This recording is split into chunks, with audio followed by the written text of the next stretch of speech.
तो हमारे main character का नाम है संजिन वू एंड अराउंड 10 साल पहले उसकी दुनिया में कई सारे डेंजन्स ओपन होने लगे। एक्चुअली ये डेंजन्स एक पोर्टल या एक गेट की तरह होते। इन डेंजन्स के अंदर बहुत सारे मॉन्स्टर्स होते एंड हर एक डेंजन में एक बॉस मॉन्स्टर होता है जो कि उस डेंजन का सबसे ज्यादा पावरफुल मॉन्स्टर होता है। और जब तक ये बॉस नहीं मरता तब तक ये डेंजन बंद नहीं होती। और बॉस को मारने के बाद डेंजन 1 घंटे में बंद हो जाती है। सो 1 ही घंटे के अंदर सबको बाहर निकलना होता है, नहीं तो वो सब उस डेंजन के अंदर बंद हो जाएंगे। तो इन डेंजन्स के मॉन्स्टर को मारने पर कुछ मैजिकल आइटम्स ड्रॉप होती है जो कि रियल वर्ल्ड में बहुत महंगी बिकती है। बट इन मॉन्स्टर्स को कोई आम इंसान नहीं मार सकता। देखो, जब से डेंजन्स या पोर्टल ओपन होने लगी है तभी से कुछ चुनिंदा इंसानों को स्पेशल मैजिकल पावर्स मिली है और हम इन इंसानों को हंटर्स कहते हैं। मोस्टली हंटर्स बहुत ज्यादा पैसा कमाते हैं, बट इन हंटर्स की कमाई उनके रैंक पर डिसाइड होती है एंड इन टोटल 6 रैंक्स होते हैं। सबसे पावरफुल होती है S रैंक, उसके बाद ये A रैंक, फिर B रैंक, फिर C रैंक, फिर D रैंक एंड सबसे वीक होती है E रैंक। ये रैंक्स भी बिल्कुल एग्जाम के ग्रेड की तरह होती है। A रैंक मतलब सबसे पावरफुल और E रैंक मतलब सबसे वीक। बट इन सबसे ज्यादा पावरफुल होती है S रैंक, क्योंकि इन S रैंक वालों की पावर तक मेजर नहीं की जा सकती। एंड जैसे इन हंटर्स की रैंक है वैसे ही डेंजन्स एंड मॉन्स्टर्स की रैंक भी होती है। S मतलब सबसे पावरफुल और E मतलब सबसे वीक।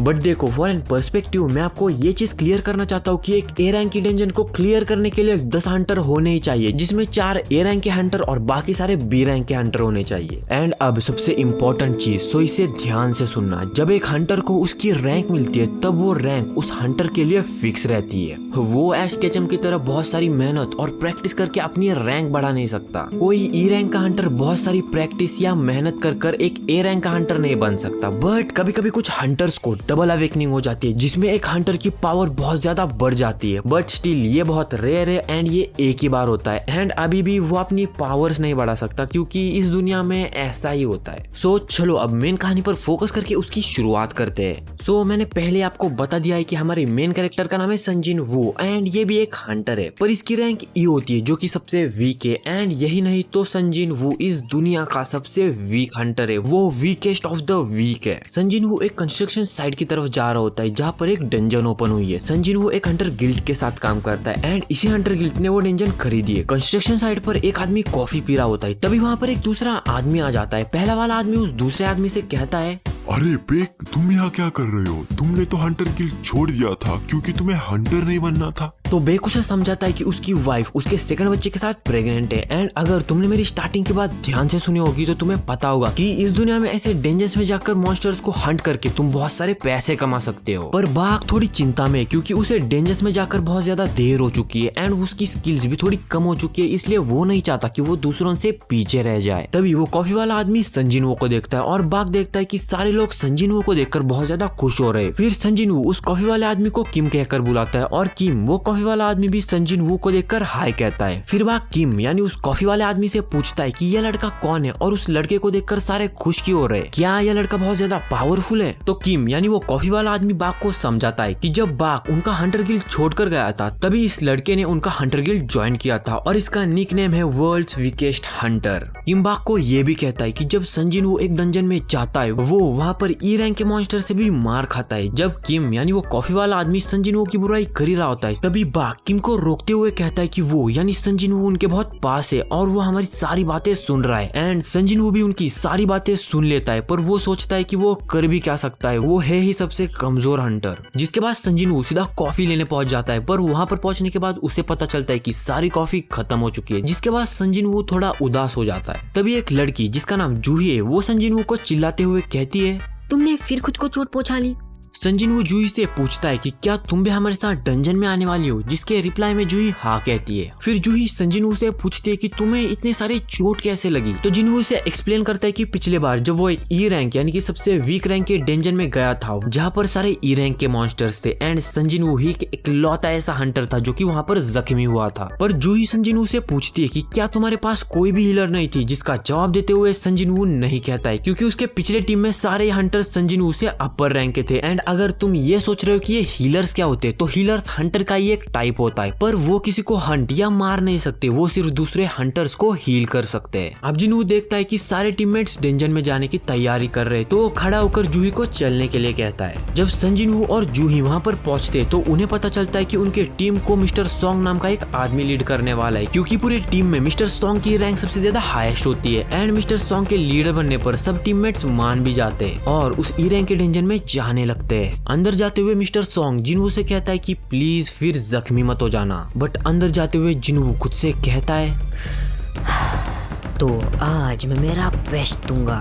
जिसके बाद वो अंदर चला जाता है। उनके अंदर जाने के बाद वो कॉफी वाला एम्प्लॉय एक दूसरे आदमी से बात कर रहा होता है, जिसके दौरान हमें पता चलता है कि ये एक डी रैंक की डंजन है एंड उसमें संजिनवू भी है, जो कि एक ई रैंक का वीकेस्ट हंटर है। नेक्स्ट सीन डंजन के अंदर का होता है। अंदर जब जिन्हू कई सारे मॉन्स्टर से पिटता है तो जूही उसे हील कर रही होती है एंड जूही संजिनवू से कहती है कि हर बार तुम्हें ऐसे जख्मी होने की क्या जरूरत है, अगर इतना ही मुश्किल है तो तुम ये काम करते ही क्यों हो, जबकि बाकी के दूसरे टीम मेंबर्स मॉन्स्टर्स को मार रहे होते। जूही उन सब की तरफ देखकर कहती है कि यहाँ पर सारे मॉन्स्टर्स मर चुके हैं एंड शायद ये रेड खत्म हो चुकी है। सारे हंटर्स एक जगह पर इकट्ठा हो जाते हैं एंड ये जो हंटर्स के सिर पर तुम सिंबल्स देख रहे हो वो उन हंटर्स के क्लास है, जैसे fighter, assassin, tank and healer. Juhi संजिनवू से पूछती है कि तुम्हारे ऐसे क्या रीजन है कि तुम्हें इतनी चोट लगने पर भी तुम यहाँ पर फिर आ जाते हो, तुम ये हंटर का काम छोड़ क्यों नहीं देते। संजिनवू हंसते हुए जूही से कहता है, मैं ये हंटर का काम बस मजे के लिए करता हूँ, अगर मैंने ये काम नहीं किया तो क्या पता शायद मैं बोरियत से मर जाऊँ।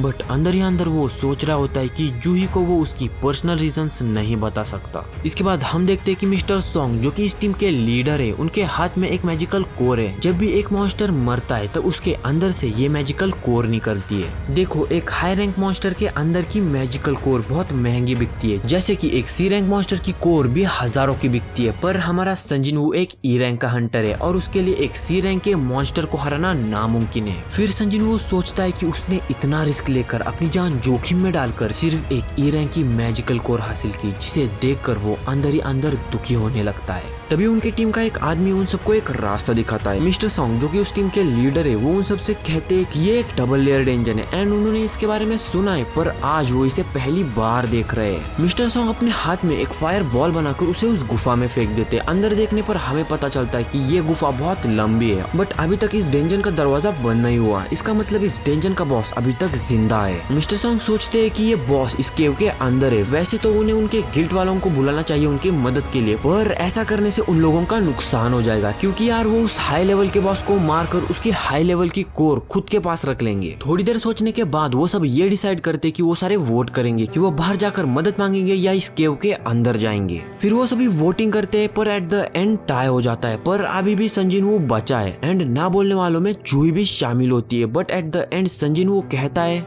मेरे पास इतने ज्यादा पैसे नहीं है, मुझे मेरी बीमार माँ के बिल्स भरने और मेरी बहन के स्कूल फीस भी, इसलिए मुझे पैसे कमाने होंगे।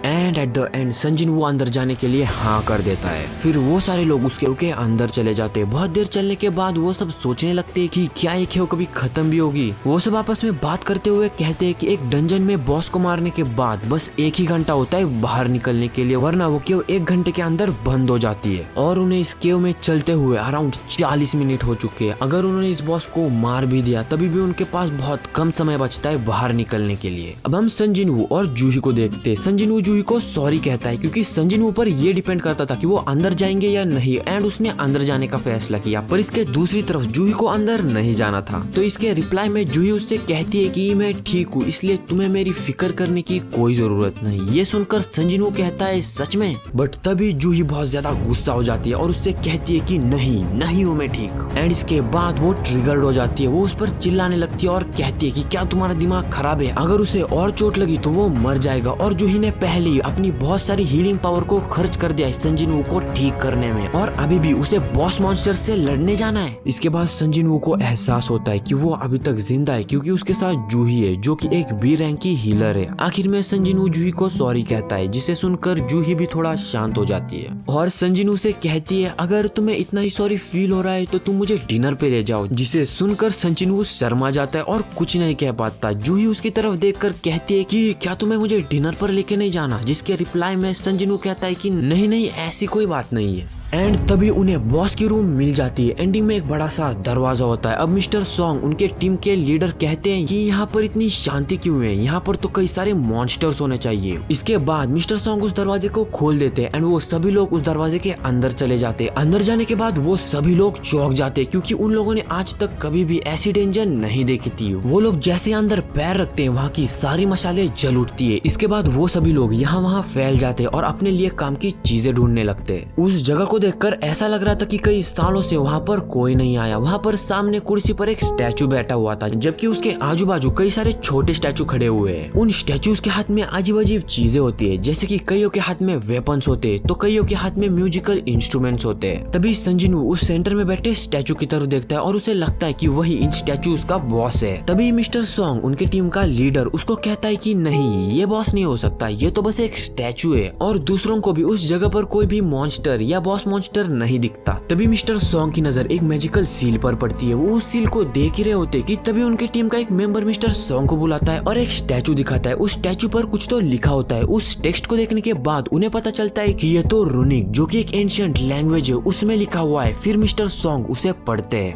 हेडिंग कार्थिनो टेम्पल्स कमेंट।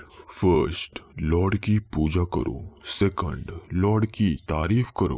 और थर्ड, अपने वफादारी को साबित करो। बट तभी जूही जिन्हों को पीछे खींचते हुए कहती है कि उस स्टैचू की आंखें हिल रही है, पर उस स्टैचू को देखने पर पता चलता है कि वो जैसा था वैसा ही है। तभी जिन्हों को एक अजीब सी फीलिंग होने लगती है और अचानक उसे थोड़ा डर महसूस होने लगता है। फिर मिस्टर सॉन्ग आगे बढ़ते हुए कहते हैं कि अगर किसी इंसान ने ये 3 कमेंडमेंट्स फॉलो नहीं किए तो वो इंसान यहाँ से जिंदा वापस नहीं जा सकता। इसी के साथ साथ वो दरवाजा जहाँ से वो आए थे वो भी बंद हो जाता है। ये चीज देखकर सारे टीममेट्स बहुत ज्यादा डर जाते हैं। एंड यू नो कि सारे ग्रुप में एक ना एक डेढ़शाना होता ही है, वैसे ही इसी ग्रुप में भी एक डेढ़शाना है। वो इस सबको बकवास कहते हुए वहाँ से जाने लगता है। वो अपनी मर्दानगी दिखाते हुए उस दरवाजे के पास जाता है। पीछे से मिस्टर सॉन्ग उसे आवाज देते हुए रुकने के लिए कहते हैं पर वो नहीं मानता और एक स्टैचू अपनी जगह से हिलकर सीधा उसकी गर्दन उड़ा देता है। उस इंसान को मारने के बाद वो स्टैचू फिर अपनी जगह पर चुपचाप जाकर खड़ा हो जाता है। उस स्टैचू को देखने के बाद वहाँ पर सारे लोग बहुत ज्यादा डर जाते हैं और संजीन वू भी उस स्टैचू को देखकर शॉक में चला जाता है।